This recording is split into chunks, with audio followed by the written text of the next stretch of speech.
Hey, I'm Max. I am the GM and raid leader for Team Liquid's WoW raiding team. Hi, I'm Cdew. I am the healer for the PvP WoW team of Team Liquid. And this is the last few percent from when we won our most recent race.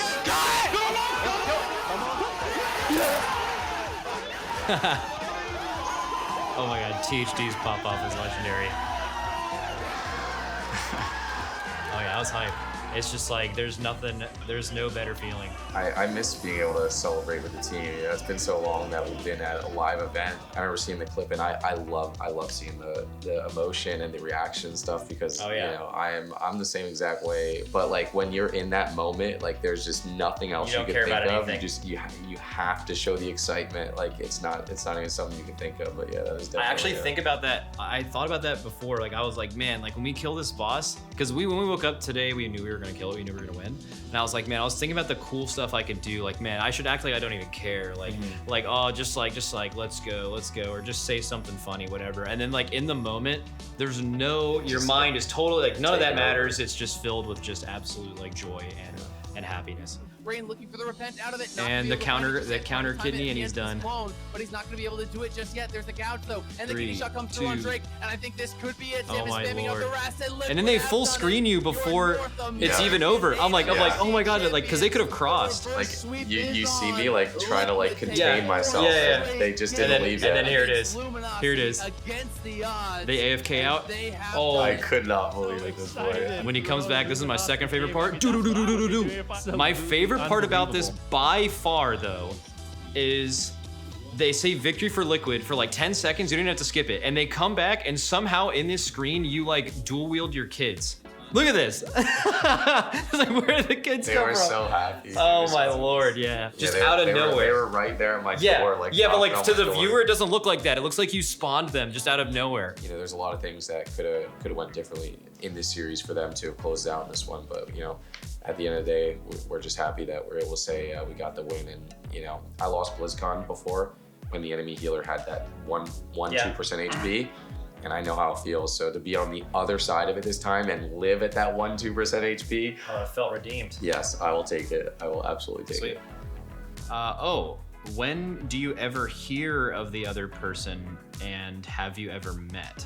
So obviously I've heard of you. So you were a big dude in the WoW scene long before I ever streamed, or certainly before you ever heard of me. But I hear about him all the time. People come in my chat and they're like, hey, you know, like Cdew's doing this, and I'm asking very rarely about PvP. I'm like, okay, oh, augmentation right now, how's that working? Like, how has that worked in PvP? Has it done the same thing to the PvP meta as it does? And then they're instantly just like, oh, Cdew said this, Cdew did that. So I hear about you constantly every time I bring up PvP.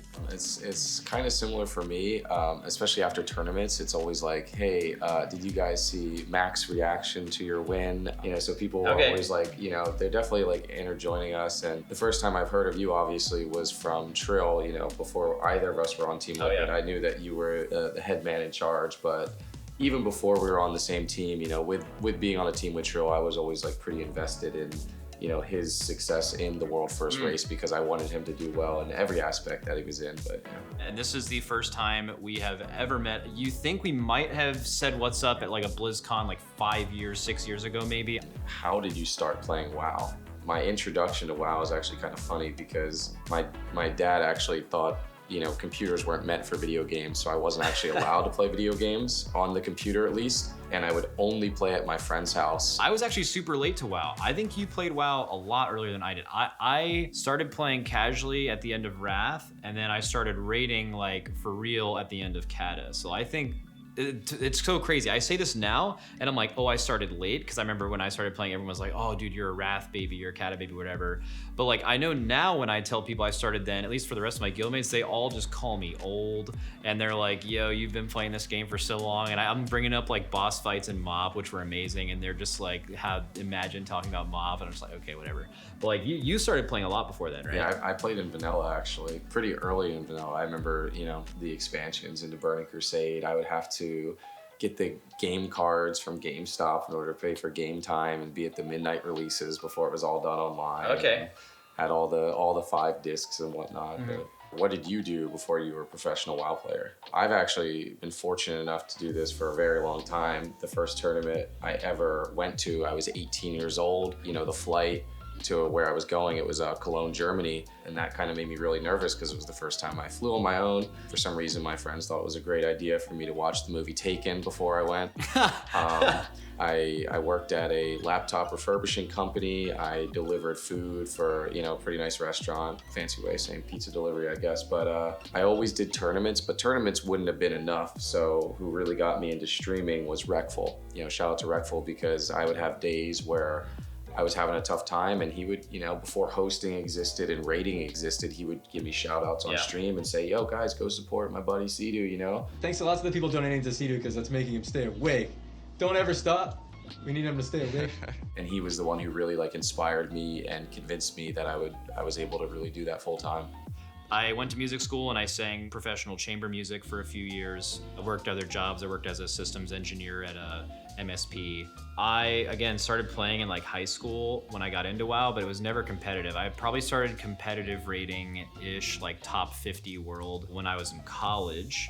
I don't know, I kind of full committed to that. I didn't do as well in college because I was just full sending WoW, and it didn't end up becoming a career for me until I was 25. I basically rated that whole time, kept going, ended up forming Limit, which became, Liquid, and it's been pretty recent. I got really lucky that the thing that I was putting an immense amount of time in eventually, due to luck and other circumstances, allowed itself to be a viable career path, and then it just kind of happened all at once. So it's very likely that you could play that simulation over again and that never happens, and I'm just sitting here trying to figure it out, still broke as a 30-year-old. So yeah.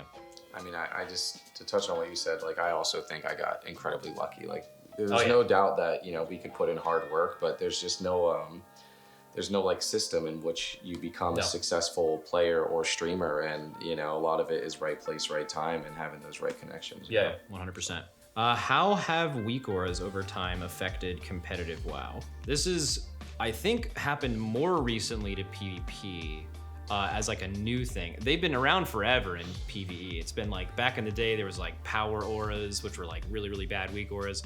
And then now weak auras are super powerful. They were way too good for a couple of fights. They were nerfed. But now it still is so interesting though, that when you see a new mechanic, the way to solve it is immediately, even if you could do it at 95% efficiency by YOLOing it, but if you could do it at 97 or 98 when all you care about is winning, you're gonna have it be as consistent and computational and just handled by a weak aura if possible. But I know in PvP it's super interesting, because for a while you guys at LANs couldn't use add-ons, so you had to use base WoW UI for a really long time, and then that changed when LAN started being remote. How has PvP specifically been impacted by weak auras being more widely used? So there was actually one LAN tournament where they allowed some add-ons, but they didn't let weak auras go through.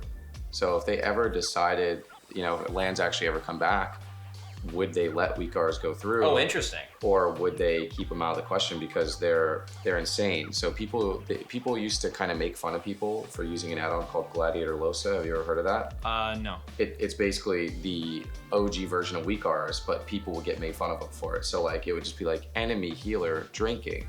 But now weak auras, anytime a healer goes for a drink, you hear a gulp. You know what I mean? You hear a sip. It's the Mez weak aura package. The first time we really started using weak auras, because I considered myself someone who was very good and very observant, we had this set of war games where we just kept dying over and over, and we're why are we dying? Why are we dying? And at the end of the conversation, it's oh, that was the war breaker, which is the warrior's huge cooldown. And we're what's the cooldown on that? And Trill, obviously knowing everything, he's 45 seconds. And I'm what's the cooldown on your disarm? He's 45 seconds. And I'm that's it. That's the script. When we hear this sound for, the weak aura for Warbreaker, Colossus Smash, we're just going to disarm without thinking about it, no thought process whatsoever, just boom, 1 into 2. And then from that point forward, it's every time we die to something, why did we die? Oh, we didn't recognize it was this, we didn't recognize it was that. So we just literally get Mez to make a weak aura immediately. And I wouldn't say our awareness has gotten worse, but it allows us to focus on different things positioning and buffs. And absolutely. I would have to cycle through players and enemies in my focus just to see their buffs and debuffs, whether or not they popped cooldowns or not. And now it's just pops up as an icon on your screen. Now it just pops up. It has everything. It just allows people to react immediately. And in Shadowlands, if you didn't basically react immediately, you were dead. For some reason, Shadowlands, like, you know, deaths were just, they're way quicker. Like that's, I've never, in all my years of playing WoW, have gone to death logs so frequently and say, how fast do we die here? And sometimes it could be 80% in a global. So like just having that information immediately and just pressing your cooldowns without even having to think about it just became so important. And if they took weak Rs away from lands, like you would probably see a lot sloppier gameplay. That is something I'm so interested in, because you're right. And people often get this wrong with weak auras. No one needs these weak auras to do what they're doing. What it does is it allows you to have some program manage some things for you and make them more easily seen in your peripheral vision just by just visuals. And then it allows you to focus more on other things. So no one is unable to do it without it. It just allows you to be better at every other part of your game by having them there. And it's just for the sake of getting better, you do anything to make yourself better. Okay, but you mentioned something that's really important. I don't know what it would be like if people went back. And because I don't know if people have gotten worse. I can tell you for a fact that my guild used to absolutely be into YOLOing things. We were the best guild at just figuring it out. Something goes wrong, make it work. Speak with someone else in the group, communicate and make it work. Now our main competition, Echo, they are weak aura fiends. They from the very beginning they play less YOLO and very mechanical, and they try to make things as mechanical and repeatable as possible. Both of them have a lot of merit. But over the years, for us to be more competitive, we have started doing that too. We have made our players be more mechanical just for the sake, even though it goes against what we really want to do. It's not our vibe, but it's just good. I think it has absolutely made our players' awareness worse, because when they have to when they see a bunch of other people with debuffs they have to spread from, in the past, they see that and they're looking around and they're very aware. And instead what we've done now is we have taught them that in certain parts of their screen, if they ever need to think about anything, something pops up. So they're using something else to let them know that they should be thinking about their positioning rather than just constantly doing it. So I think they actually have gotten worse at WoW. And if weak auras were ever demolished, I think there would be a huge adjustment period of people having to learn how to play the game again. Yeah. I would be right there. Ooh, that's actually interesting. What do you think are the key differences between competitive PvE and PvP? I think one thing that PvP does is you have to have a higher mastery of every single skill you have. Like for example, on a monk, you might never press disable as a monk in a PvE environment most of the time. But in PvP, a lot of PvE players, especially the beginning of Shadowlands when you were forced to PvP, were there's buttons that I need to be more aware of in PvP. So I think being aware of more buttons, and also your mastery and knowledge of how every other class can affect you. Whereas PvE, I think you're much more, you get really, really good at digesting how PvE mobs are going to interact with you rather than the abilities of other players. Yeah, I mean, I think you, at least from a PvP standpoint, I think you kind of nailed it. You need to know how every other class is going to affect you to know how to counterplay that. And maybe that's actually important for you, as a raid leader, to know what you want to bring in, as opposed to just kind of really knowing just the ins and out of your own class. I never raided at a top level, but even at some of the levels I did raid, making little spec adjustments and stuff, for single target for AoE, things like that. It's not something you really do too much in PvP for the most part, but I could never do world first raiding. That is just a time commitment and just such a process in its own. Oh yeah, it's just very ridiculous. Very unique, the time you put in. Yeah, and without saying, I would absolutely get crushed in competitive PvP for sure. Oh man, how do you feel when playing the opposite mode? All right, where do I start? Okay, so I feel like I can never play my character. That is my thing that just gets me so good, that the intricacy of figuring out CC chains and when you can find openings, when you can actually go for a kill, and then how safe you have to play depending on how many cooldowns you have up or down, is probably super engaging, and that's all you think about. And it's the challenge of that is something that no other MMO game can really compete with. It's just the best, right? Okay, but for someone who's not that invested in that, it's just a game mode where you can't play your guy.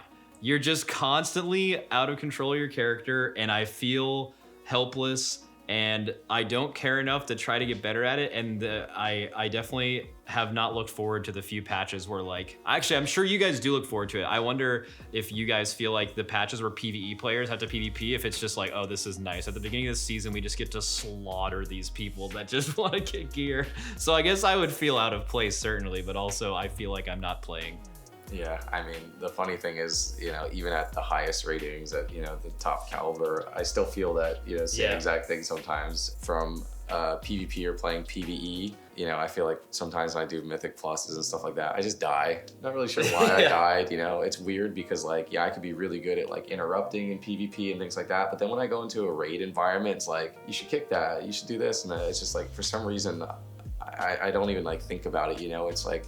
It's just all the repetitions in PvP that I'm used to it. And if I see a cast in a raid or a dungeon or something, it doesn't even cross my mind to CC or kick. I don't know. Maybe I'm just really bad.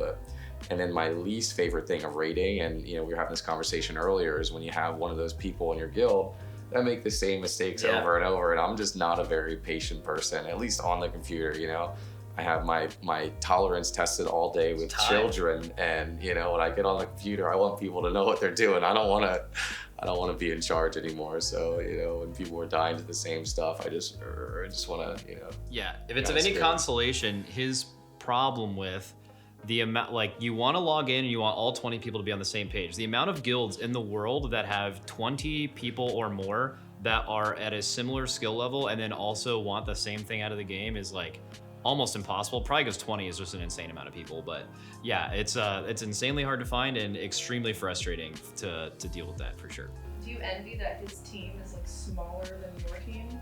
Our guild is very unique, I think, in that our guild really gets along. We're one of the few teams that obviously we're getting paid, and then also we also all just want to win. I don't have to bring someone into a raid fight who wants raid time or who wants gear or whatever. All of those are gone. So my job's really easy in that way as far as managing people. I feel that, but I know that is not common. In terms of a PvP standpoint, I don't know how it is in other teams, but for what you're saying is exactly the same for us. If Mez is on the bench, he's not saying, guys, get me in there, get me in there, get me in there. Even when we're down 0-3, he's saying, that's a good matchup, you guys have this. And then when Sam's on the bench, he's just as invested if he was actually in the matches. So it's not like anyone is fighting for screen time or thinking they can do better than the other person. It's just complete confidence, and everyone just on the same page, want the same thing. Yeah, absolutely.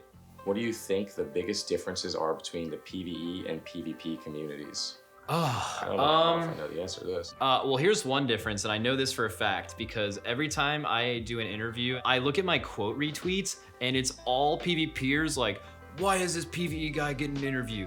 We want a PvP interview. What is this? So I can tell one difference for sure is there is definitely a big discrepancy in the amount of interviews that one is getting versus the other, or maybe attention from developers. I think PvP players in general are more likely to be way more invested in the game. Where I feel for PvE, there's a big wide range of people who are maybe interested in listening to me, but they don't even really know how deep I'm going with it. They're just oh, I'm just here, I'm whatever. I feel PvPers are hardcore, they're super into it and follow it really closely. I don't know if PvE players, get as upset when their class gets nerfed or buffed.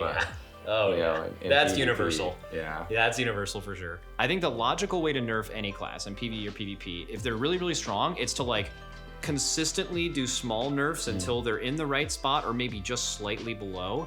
But if you ask the community what they want blood. Oh, yeah, they want that class to be terrible. Done. and so anytime there's ever a sick class in the game, you can just read your chat, and I'm sure this is PvE and PvP. It's just all they're talking about is how they want this one class, mage, rogue, whatever. That class has to be ruined. Deleted. Yeah, and if you try to be reasonable, there's no room for that. It's no, dude, it has to be gone. Yep. Okay. What do you believe sets your team apart between other teams you compete with? So for us, I think it's our mentality and morale. I think if you listen to us compared to teams that we compete with, we are very lighthearted and laughing and having fun. Boss is right before the boss dies, we switch to the... I love that we're seeing Shakib's screen there in the background though. We can see Wait, what are they holding? I should not have gone back to guild comps. I should not have gone back to guild comps. And that is when we play our best throughout a race. Now this is super important because not like a lot of other esports, you are playing from 10 a.m. to 1 a.m. every day, and then you go to sleep and you wake up and you do this again for sometimes, in the worst case scenario, I think close to 30 days, which is insane. Usually it's around including the prep around like 10 to 12 to 15. You need to have that kind of camaraderie or everyone's mad. And then not only are you mad, but you're tired and you're probably hungry. It just kind of devolves and you aren't as productive and consistent and you're more mad and arguing about things that don't matter. And I would say, as opposed to other teams that we play with, absolutely the camaraderie aspect and how much the people in our guild genuinely care about each other is absolutely what sets us apart. From the PvP side of things, it probably doesn't happen as much. Like from a guild standpoint, you probably lose a few players here and there, but sometimes like a PvP team will completely, switch up rosters and, do new things, replace half their team, whatnot. I think one of the advantages that we have, and there's a couple other teams that have been similar, is we've been together for so long that, when we do experience the ups and the downs, we're always able to get back into, that level-headedness. We had a game the other day where I'm kind of giving, Sam a hard time for dying without cooldowns, and he gives me a hard time for, not using my cooldowns, and we're kind of at crossroads of who's actually in trouble here, and we're just able to laugh it off, you know what I mean? So being able to joke around and be buddies. And I mean, imagine you are getting into him and he's not liking it and getting into you, and instead of laughing it off, you just queue up the next game and you don't say anything, and then it's like, okay, everyone's playing worse, because like even the people not involved, even Mess or Trill, are sitting there like, oh well, that just happened. And that's kind of happened before, where we do have like an awkward game or two, but at the end of the day, we are all friends, and we all respect each other, and we respect each other's time and showing up and dedication, and we can go through the tough times of where people are dealing with the burnout and dealing with like wanting to take a break, and we're able to just get past it, just with honesty and like, listen, hey, I didn't show up yesterday, I'll be here today, that's my bad, you know what I mean? Yeah. You both compete with Trill. What is that like? Trill, he is like an anomaly of a person. If he's there and he's focused and he's dedicated, he's unstoppable. From like a player standpoint, with all the people I've played and competed with, he's 100% the most unique, and I think he is 100% always ahead of every other player in terms of min-maxing. He at times in our guild has been our like one of our very, very, very best players. While we're all going to bed, I was just saying we play like 14 hours a day, he was staying up 2 extra hours late to Wargame or to queue live, and like getting less sleep during the race, and like this dude is just doing things that no one else has done. When he does Raid the World first, we're already like playing less with him because he's so committed. And that's something that we never really wanted him to give up. We were always supportive, and we tried really hard to work around it. In Legion, we're in War Games at our tournament, and he'll be tabbed over to his MDI account, like putting in like gems that he has to re-roll. And he had to keep re-rolling these over and over and over. And I'm like, yo, we're in the game. And he's like, oh, they would tab over and like start playing and stuff. And I'm like, come on, let's get into it. And it was like one of the first times you were playing with him too. It was the first time, and I thought it was the last time. I'm gonna be honest. I was like, and it sounds like we're like almost dunking on him. We're not. We're like there are probably almost no one who is capable of even doing what he was doing, but he wanted to do all of it. Yeah, we had no issues with him doing Raid the World first as recently, and I was surprised that he even decided not to, but he just said that the commitment was so much more than it used to be. Like it just kept increasing that absolutely. He just wasn't able to do it. We would need him to have like 6 or 8 Windwalkers all max geared. That is just ridiculous, stupid, absolutely crazy stuff. And yeah, I know for a while he wanted to keep doing it, but I think he's definitely in a good spot now. Oh, this is good. You both have a ton of animals. Is this the secret to being a really good World of Warcraft player? Yeah, we both have a lot. I don't know how many you have now. I have 5, or 6 actually, including the cat. Sorry, shout out. Oh dang. I also have 6, so that is somehow strange. That is just the magic number apparently. I will say nothing like having a tough day, tough session, and just getting the best cuddles ever. Like it just completely erases whatever bad session I had or whatever. Just gets to kind of let me reset and be ready, I guess, for the next day. Yeah, the ups and downs. I remember there's actually I think that when we won in Nyalotha or Nathria, when I came back to the house, there was like a video that my girlfriend took of like me seeing my dogs for the first time in a while, and it was like, super wholesome, and it was like the dogs just like, no matter what, you're just like so happy to go home and see them, because like they're losing their minds when they see you for the first time in a while. So I guess it could be a secret. So if you're trying to get better at WoW, you could actually just adopt a ton of animals and see, at least as a trial, to see if you get any better. You still would have to keep the animals if it doesn't work though. How does your family support you through competition? My family is definitely my #1 supporter, 100%. I've got to do. Peace out, mama. I love you. I try to explain to like my kids what I do a little bit about how I face other people. They kind of think it's more like levels. Like I tell them it's my final boss and stuff like that, because that's kind of how they see things. But they love, at least the kids love hearing me, you know, winning and stuff like that. And I try and teach them, like, you know, when I lose, it's okay, because it is okay to lose. You don't win all the time. But my wife does everything. Like on a tournament weekend, you know, I am just, my mind is completely focused on the tournament, and she understands that and she appreciates that, and she won't ask me for, you know, help with anything. She'll take care of the dogs, the cats, the kids, while making sure I got cold drinks in the fridge, I got food, and it's a lot. Like, it is just absolutely insane. And just to make sure that I don't have any other stress or any other worries during that tournament weekend, because I don't know if I could handle any other stress, you know? He's been competing since he was 18. I didn't start until I was 25. So a lot of my family support has actually been allowing me to seek this out before it really ever became anything. And that was huge, you know? So like I went and lived on my own for most of that time, but there was a time where when I was like 24, I think 25, I had to go back and live with my parents for a year, and they were okay with that. They were letting me get back on my feet, and that was actually right before all of this took off. So I absolutely could not be where I am right now without my family. And then now, as I've been competing for the last few years, Suki, my girlfriend at home, takes care of everything, takes care of the dogs, takes care of the house. I'm actually not even here, I'm like at events, but even also when I'm like playing new games and they come out, a new WoW expansion, you know, I would be unable to do what I do, and certainly not nearly as well as I do without her. So yeah.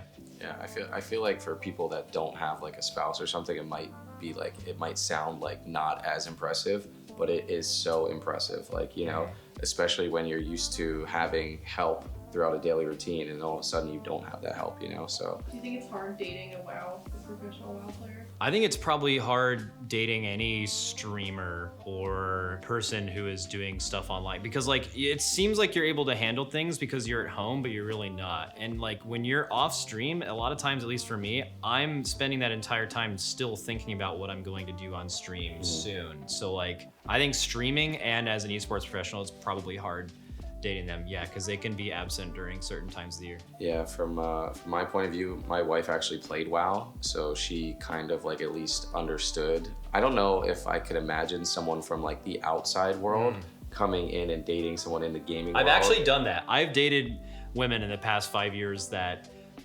didn't get it, and I kind of realized before Suki, now that I'm dating, she's also huge into games, and that is almost a requirement. It maybe even is a hard requirement. It just feels like hard for them to kind of grasp the concept and understand like what you're doing is a job. Yeah, you know what I mean, not like just a hobby that I'm getting paid for. Like, this is a job. I have a schedule. It is important. Yeah, you know, it's not just, hey, you're playing video games, why don't you take the night off? Like, you know, work like that. Yeah. Yeah. What do you do when you are personally struggling during a competition? So I would say the better way I do this is I noticed that our early morning pulls during a raid were really rough. And I was like, okay, you know what? Honestly, I'm a terrible morning person, and like maybe that's me. Like, they all kind of feed off of my energy and what I'm saying. So like if I am not there, maybe that's affecting all of them. So I think it was like 2 or 3 raids ago, I like totally changed what I did in the morning, and I tried way harder to be more present and more active early, and I think that really helped us. So I wouldn't say it was like, I think the point of the question is maybe like, what do you do when like, oh, you just lost a game and you played bad, kind of. But our the way we work isn't really like that. I would say that was like a long-term problem I worked to solve.